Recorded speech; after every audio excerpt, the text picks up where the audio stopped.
In this video, we're diving deep into one of the most important aspects that you have, your shadow. It's the most dramatic shadow effect I can get. Maybe that. Most people think that there's three parts of you: the mind, the body, and the spirit. But if you really think about it, why don't most people get the changes that they want? People focus on their mindset. You watch videos like this, you read books, you meditate. People focus on their body, you follow health and wellness, you go to the gym maybe, you eat clean. I don't think it's three things. I actually think it's four things: mind, body, spirit, shadow. Once I started working on some shadow work and some inside stuff that I didn't really want to look at, I noticed that my life started to change, and here's why. Let me turn you around for this. Nice, we still have it from the other video. I explained this in our recent video and we'll cover it briefly, and then I'll give you at the end of this how to actually start doing shadow work so you can see the benefits for yourself, okay? We don't always become our highest goals, the highest vision we can envision of ourselves. We kind of get sucked down to baseline right here of our lowest standards and the lowest version that we can accept. This is what we're talking about today, because a lot of you are like, all right, I'm pretty good on this, I know what to do, but how do I remove some of the blocks down here? If you don't do this, if you don't do what we're talking about in this video, what's gonna happen is you're gonna set some goals, you're gonna make some money, and then your shadow side's gonna kick on, it's gonna suck you down, and so that's why most people have pretty much the same income their whole life, or the same savings. You know, I read that 75% of Americans are like 2 paychecks away from bankruptcy, probably even more now since the pandemic. What is the shadow? Let me actually take you over to the library for this. This book right here, the red book, it's not a Bible, it's actually C.G. Jung, and I've read all of 5 pages in it.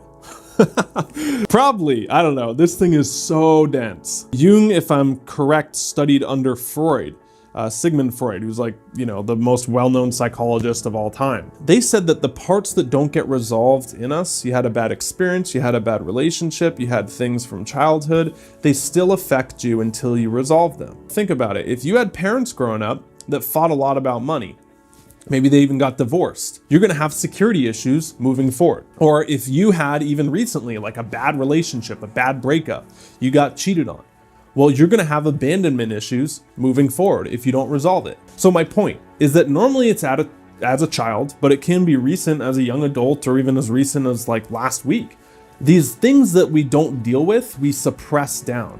And just like you're doing a trash compactor, right? When you put trash in there or a trash can, those things don't go away by shoving that trash down if it's getting full. It just pushes it down deeper and it still affects it, right?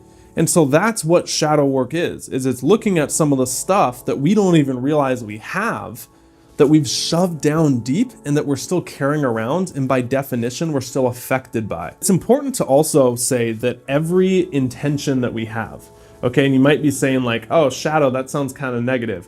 Well, every shadow side has a positive intent. Okay, just like if you weren't included, so you have abandonment issues, the positive intent of the abandonment issue is so that that doesn't happen again, so that you are part of the group, so that you are included, right?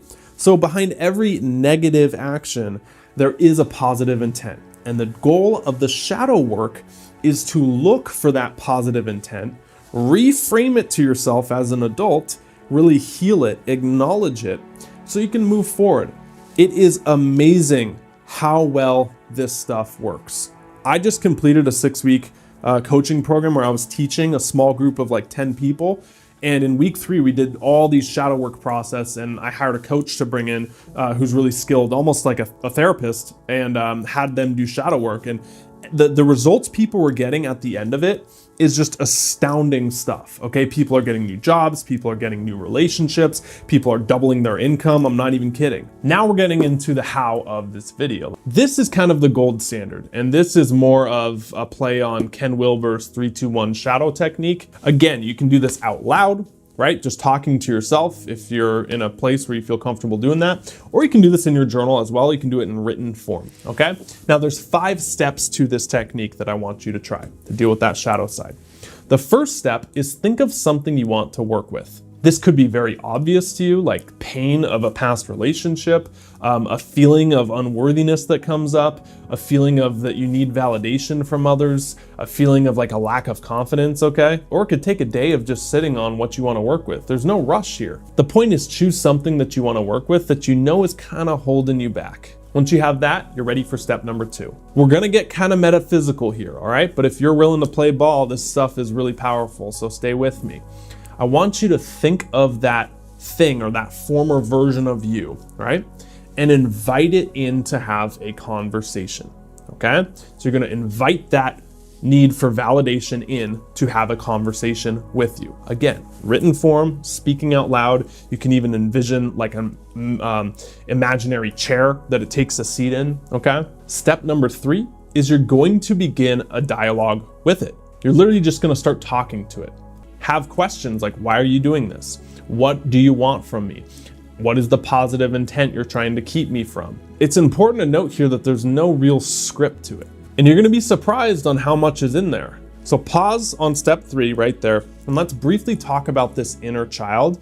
A lot of people refer to the shadow self as the inner child. Basically, the person, your version of you as a kid whose needs didn't get met, even if you had the best parents in the world or you had terrible parents, right? We all lack some needs. Maybe you're at school, maybe you're in a friend group, and all your needs aren't getting met.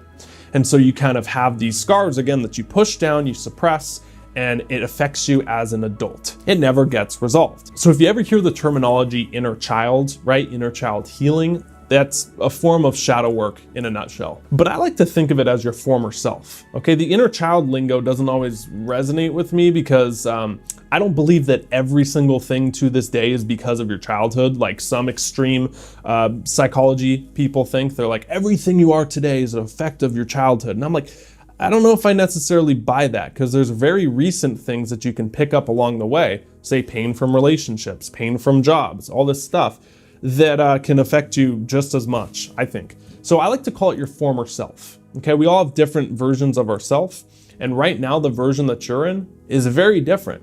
And that's the point here of what we're doing, is recognizing that you're not even the same person you were 7 years ago, right? Pretty much every organ in your body, every cell in your body, if you look at it from a molecular level, regenerates in about 7 years. But my point there is that we're always transforming into different versions, okay?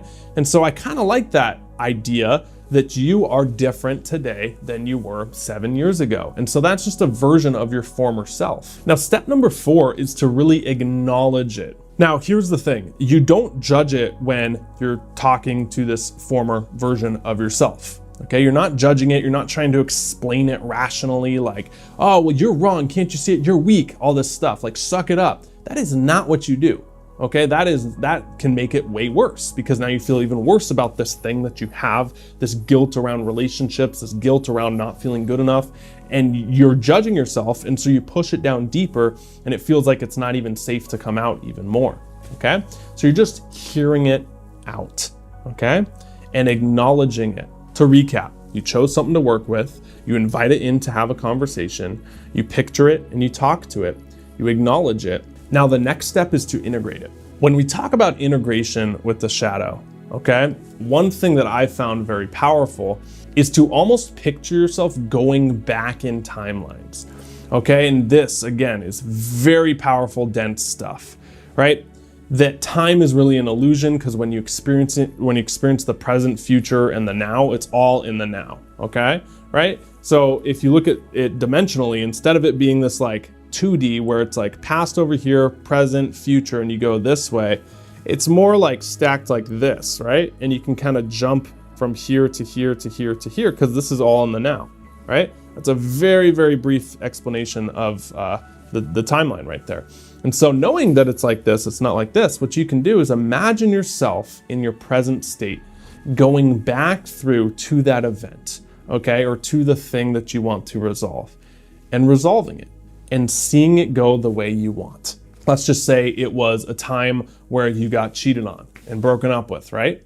Well, can you see yourself going back to that event and all the pain that you had when that happened, the conversation you had, and really comforting yourself and giving you the validation, giving yourself the support that you need, that maybe your friends didn't give you at the time, that maybe you didn't have any coping skills to deal with at the time, and literally giving yourself all the resources that you have now to deal with that and heal and walk yourself from that past self to the current self and basically say it's okay.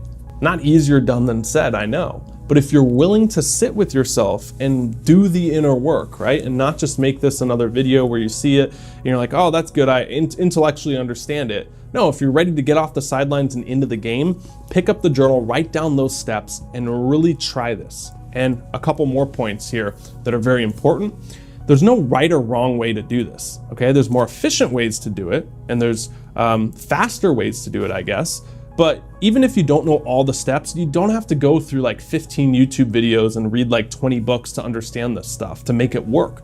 Okay, you just don't. If you want to, that's fine. But I find that people who intellectualize things to a certain level, it kind of overwhelms them to even take any action because they have all these rules now.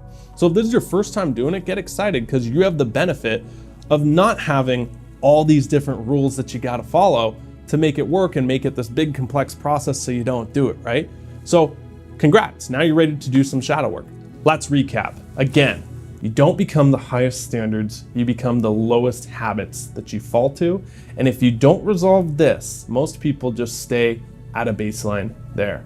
There's the shadow side of us, which is pretty much all the stuff that we throw in the trash, that we repress down and we shove it down deeper and deeper, but it doesn't get rid of it. So it comes up, we project it onto others, or we don't deal with it and we need to escape. Or we carry it around with us and it weighs us down, it lowers our vibration.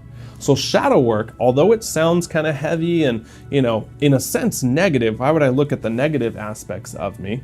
It frees you up to go higher, okay? It makes you take the weights off so you can lift up.